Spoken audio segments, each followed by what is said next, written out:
ओम श्री हनुमते नमः। नमस्कार। 18वें एपिसोड में आप सभी लोगों का स्वागत है।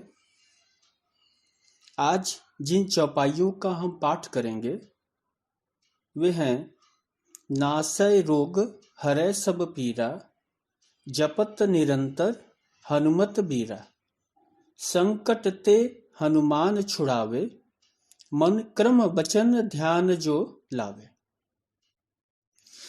इन दो पदों का साधारण अर्थ हुआ, हनुमान जी रोगों का नाश हो जाता है, पीड़ा दूर हो जाती है जब हम आपके नाम का जाप निरंतर करते हैं। हनुमान जी आप संकटों से छुटकारा दिला देते हैं। जब कोई मन क्रम वचन से आपका ध्यान करता है तो ये साधारण अर्थ हुए। आप सभी को मालूम है कि आज हम एक महान संकट के दौर से गुजर रहे हैं और यह संकट किसी एक देश का न होकर वैश्विक है। एक महारोग जिसका नाम कोरोना है ने हम सभी लोगों को अपने ही घरों में कैद कर दिया है। हम इस महामारी से निकलने का रास्ता खोज रहे हैं पर कुछ सूझ नहीं रहा है। तो ऐसे माहौल में यह पद नासे रोग हरे सब पीरा, जपत निरंतर हनुमत बीरा पर चर्चा बहुत ही उपयुक्त लग रहा है, बहुत ही समीचीन लग रहा है। और क्या पता हम लोग कुछ रास्ता निकाल लें। तो इन पदों को समझने के पहले मैं आपका ध्यान काक भुसुंडी गरुड़ देव जी संवाद की ओर ले जाना चाहता हूं। यह संवाद आपको श्री रामचरितमानस के उत्तर कांड में मिलता है। संवाद में धर्म, अधर्म, सत्य, अहिंसा, पुण्य, भक्ति, मोक्ष, मित्रता और बंधुता पर बहुत सार तत्व मिलता है जो कि जीवन और जगत के लिए बहुत ही आवश्यक है। आप इसे नियामक तत्व भी कह सकते हैं। इनका बड़ा ही व्यवहारिक लाभ है। खैर, बात हम लोग अपने संदर्भ में करें।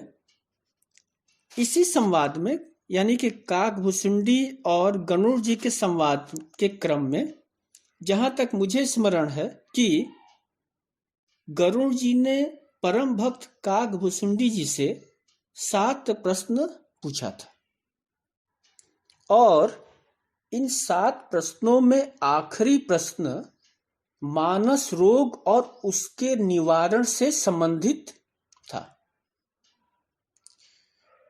और गरुड़ देव जी के प्रश्नों का उत्तर देते हुए काक भुसुंडी जी ने मोह को सारे रोगों का जड़ बताया। मोह से ही काम, क्रोध, मद, अहंकार, तृष्णा और मरण आदि कुरोग पैदा होता है। याद रखें, यह मानस रोगों की चर्चा हो रही है पर इनकी आखिरी परिणति मरण से होती है जो कि शारीरिक है। कहने का तात्पर्य कि काम, क्रोध, मद, अहंकार, तृष्णा की स्वाभाविक परिणति जो है वह मरण से है और जो कि शारीरिक है। काक भुसुंडी जी कहते हैं कि इनकी कोई दवा नहीं है और इनकी निर्मूलता ही केवल एक दवा है। और यह निर्मूलता होगी राम भक्ति से। राम भक्ति के द्वारा इन कुरोगों को निर्मूल किया जा सकता है। रामचरितमानस का संबंधित पद देखिए, मोह सकल व्याधिनि कर मूला, तिनते पुनि उपजहि बहु सूला। मोह सकल व्याधिनि कर मूला, समस्त व्याधियों का मूल मोह है। तिनते पुनि उपजहि बहु सूला, काम वात कफ लोभ उनपारा, क्रोध पित्त नित छाती जारा, अहंकार अति दुखद उमरुआ, दंभ कपट मद मान निहरुआ, तृष्णा उदर वृद्धि अति भारी, त्रिविध इष्णा तरुण तिजारी, जुग विधि ज्वर मत्सर अविवेका, कह लगी कहो कुरोग अनेका। और इन रोगों के समन का उपाय एक बताया कि राम कृपा नासहि सब रोगा, राम कृपा नासहि सब रोगा, जो एहि भांति बने संजोगा, सद्गुरु वैद्य बचन विश्वासा, संजय यह न विषय के आशा। अब इस पद से आइए हम लोग अपने काम की चीजें ढूंढें। भारतीय चिकित्सा पद्धति में, जिसे हम आयुर्वेदिक चिकित्सा पद्धति कहते हैं, में रोगों का 3 मुख्य मूल माना गया, वात, कफ और पित्त। इन तीनों में किसी एक का असंतुलन या तीनों का शरीर को व्याधिग्रस्त कर देता है। अब यहाँ आप इस पद में आपने देखा होगा कि बाबा ने काम को वात कहा है, कफ को लोभ और क्रोध को पित्त कहा। काम को वात, कफ को लोभ और क्रोध को पित्त कहा है। काम वात कफ लोभ अपारा, क्रोध पित्त नित छाती जारा। तो इन तीनों में किसी की कमी या अधिकता, मतलब असंतुलन से रोग होगा। और वात कफ पित्त के समान है काम, लोभ और क्रोध। हालांकि चिकित्सीय परामर्श देने की मैं योग्यता नहीं रखता हूं, पर एक देहधारी होने के नाते इतना तो कह सकता हूं कि वायु रोग, जो वात संबंधित रोग है, वह कुसमय खान पान का नतीजा होता है, यानी जरूरत से अधिक ग्रहण कर लेने से होता है, अप्राकृतिक भोज्य पदार्थों के ग्रहण से होता है। तो काम भाव के सम्यक उपयोग से क्या हम इसे रोक नहीं सकते? काम भाव है क्या? आधुनिक जीवन शैली। तो अपनी कामनाओं पर अगर हम अंकुश लगा सकते हैं तो वात पर हम अंकुश लगा लेंगे। फिर बाबा तुलसीदास ने लोभ से कफ को जोड़ा है। कफ के बारे में आप लोग जानते हैं और लोभ के बारे में भी जानते हैं। लोभ हमें कुछ समय में जरूरत से ज्यादा काम करवाता है, क्योंकि लोभ एक फोर्स है, एक शक्ति है। अतः वहां एक जलीय असंतुलन पैदा होता है और यही कफ का आधार है कि वातावरण के साथ असंतुलन हुआ तो कफ की मात्रा बढ़ जाती है। इसी प्रकार क्रोध को पित्त से जोड़ा। अब आपको भी मालूम है पित्त हार्मोनल असंतुलन है और क्रोध मानसिक असंतुलन। और किसी भी चिकित्सा शास्त्री से आप पूछिए तो यही कहेगा कि मानसिक क्लेश से हार्मोनल असंतुलन होता है। तो इस तरह पित्त क्रोध का नतीजा होता है। फिर दम, अहंकार, तृष्णा आदि पीड़ा बढ़ाते हैं। अब संतों का कहना है कि काम, क्रोध, लोभ कुछ मात्रा में कहीं कहीं जरूरी हो जाता है। और खास करके हम ब्रह्मा भी हैं, विष्णु भी हैं, महेश भी हैं, मतलब कि उसके अंश हैं। तो सर्जक भी हैं, पालक भी हैं और संहारक भी हैं। और तीनों ही गुण में इन तीनों काम, क्रोध, लोभ की थोड़ी थोड़ी मात्रा आवश्यक कहीं कहीं हो जाती है। इसीलिए भक्ति मार्ग में इसके सम्यक उपयोग के लिए कहा गया। और भक्ति अगर इनका नियामक हो तो स्थितियां नियंत्रण में रहती हैं। अब ठीक उसी तरह जिस तरह वात, कफ, पित्त मिटाया नहीं जा सकता, उसका होना भी कुछ हद तक आवश्यक होता है, हालांकि कम, उसका एक जो भी उसकी एक निश्चित मात्रा हो, उनका नियमन जरूरी होता है। जिस तरह काम, क्रोध, लोभ का नियमन जरूरी होता है। और इस तरह जप का विधान आता है, जपत निरंतर हनुमत बीरा। जप से मोह पर प्रहार होता है।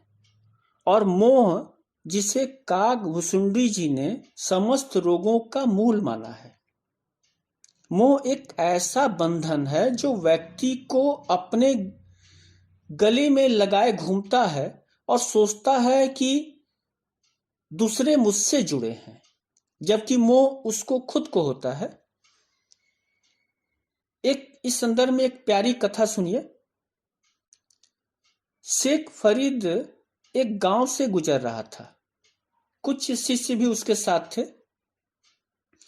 अचानक बीच बाजार में वह रुक गया और शिष्यों से कहा कि देखो, एक बड़ा सवाल है और सोचकर जवाब देना।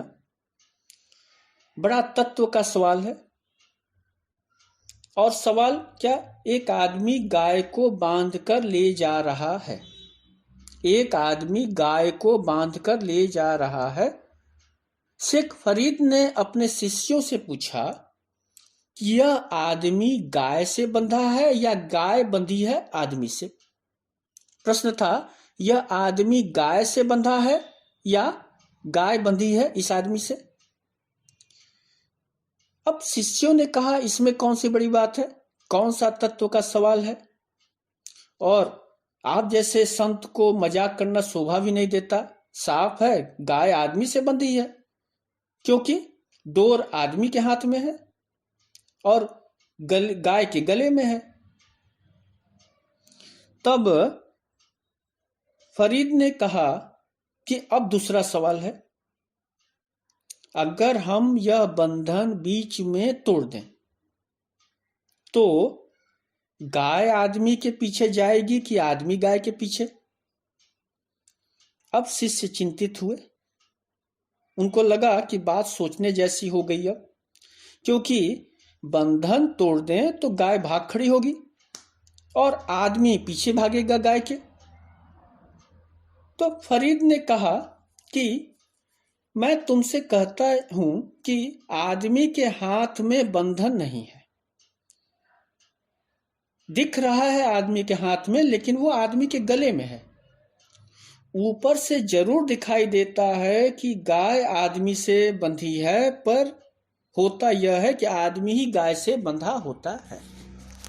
कहने की आवश्यकता नहीं कि मोह की स्थिति भी यही है। बाबा तुलसीदास महाराज ने मोह से बचने का एकमात्र उपाय राम भक्ति और सद्गुरु वैद्य वचन विश्वासा माना है। इसलिए रोगों के नाश और पीड़ा के अंत के लिए जप करने को कहा है। निरंतर प्रभु सुमिरन आवश्यक है ताकि आप मूल से जुड़ें, उस परमेश्वर से जुड़ें जिसके आप हैं, न कि मोह से जो कि भ्रम है। अब हम लोग द्वितीय पद की थोड़ी सी चर्चा कर ले, हालांकि समय आज कुछ कम पड़ गया है। द्वितीय पद है, संकट ते हनुमान छुड़ावे, मन क्रम वचन ध्यान जो लावे। तात्पर्य कि हनुमान जी संकट से छुड़ाते हैं। आप जानते हैं कि हनुमान जी का एक नाम संकट मोचन भी है और कई हनुमान मंदिरों का नाम संकट मोचन मंदिर भी लिखा होता है, कहा जाता है। तो पूर्व पद में नासे रोग हरे सब पीरा, जपत निरंतर हनुमत बीरा में जप की आवश्यकता महिमा बताई गई कि निरंतर जप करने से नासे रोगों का नाश होगा, पीड़ा का अंत होगा। अब इस पद में संकट ते हनुमान छुड़ावे, मन कर्म वचन ध्यान जो लावे, यहाँ इस पद में तुलसीदास महाराज ने ध्यान लगाने की विधि बताई है कि ध्यान कैसा हो, जप कैसा हो। जप उन्होंने कहा कि मनसा वाचा कर्मणा हो तभी सफल होगी, यानी वाणी, व्यवहार और वचन में एक रूपता होनी चाहिए। अब इसकी चर्चा आगे एक श्री हनुमान चालीसा में पद आएगा, संकट कटे मिटे सब पीरा, जो सुमिरे हनुमत बलबीरा। तो उसमें हम लोग ध्यान की पद्धति पर विस्तार से चर्चा कर लेंगे। तो आज बस इतना ही। नमस्कार।